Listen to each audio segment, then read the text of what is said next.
Bio Saka, bio itu adalah tumbuhan, Saka itu adalah selamatkan alam, kembali ke alam. Awal mula Bio Saka itu sebenarnya dari observasi secara apa ya? Karena kita bertani kok susah, karena kita bertani mahal gitu ya. Awal mula idenya itu dengan mengamati tanaman liar di sekitar lahan pertanian yang selalu tumbuh dengan sangat mudah dan subur meskipun berada di luar media tanam dan tanpa dipupuk. Tanaman liar itu memiliki tingkat kecerdasan sel yang jauh lebih baik dari tanaman budidaya karena mereka alami. Tanaman liar ini atau rerumputan terutama atau apapun itu yang tumbuh liar, mereka menunjukkan tidak adanya kekurangan unsur hara lewat ciri-ciri bagian warna daunnya. Nah, ini yang akhirnya kita ambil sebagai bahan biosaka. Pada awalnya biosaka kita anggap sebagai pupuk karena kita berpikir tanaman yang bagus, tanaman yang sehat, tanaman yang tidak dimakan hama, tanaman yang tidak memiliki penyakit, asumsi kita memiliki kandungan hara yang lebih.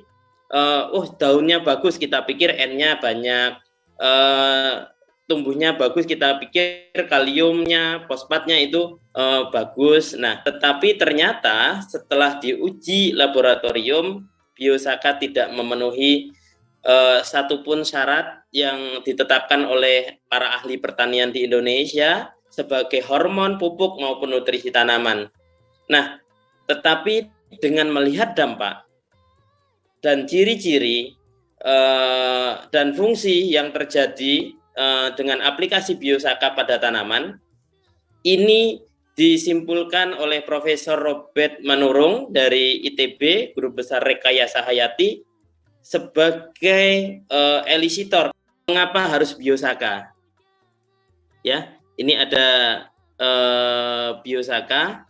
Tadi pertama, biosaka itu mudah aplikasinya, sedikit kebutuhannya, terus dibuat dalam waktu yang sangat cepat, antara 10 sampai 30 menit, sudah langsung dipakai. Yang ketiga, gratis.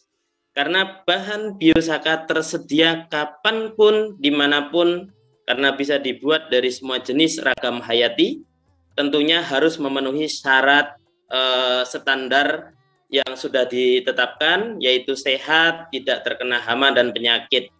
Yang keempat, tidak membutuhkan teknologi atau alat khusus dalam pembuatan biosaka.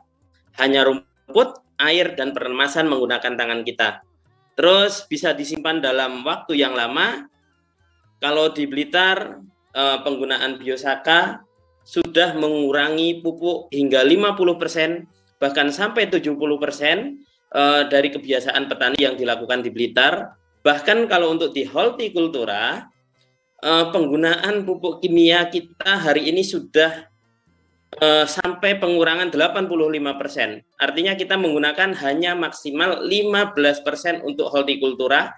Ada cabai, melon, semangka, sayur-sayuran, tomat. Nah, itu kita hanya melakukan pemupukan 15%.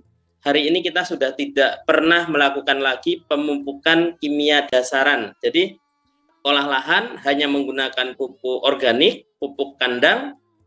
Setelah itu tanpa menggunakan pupuk kimia sebagai dasaran pupuk, langsung kita melakukan penanaman dan pupuk kimianya hanya dilakukan dengan pengocoran saja.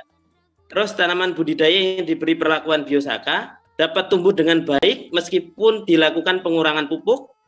Yang keempat, tanaman budidaya yang diberi perlakuan biosaka mampu tumbuh dengan baik meskipun tanaman liar tidak dibersihkan.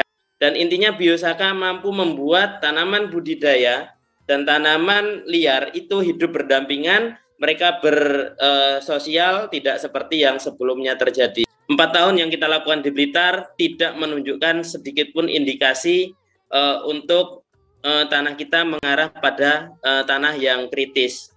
Justru dengan penggunaan pupuk kimia yang tinggi dulunya, tanah kita itu keras, tanah kita itu bahasa petani bantat. Sekarang menjadi gembur, sekarang menjadi mudah ditanami dengan menggunakan biosaka dan pupuk organik dan sedikit sekali pupuk kimia. Nah, saya berharap semua yang hadir hari ini tidak ragu dengan biosaka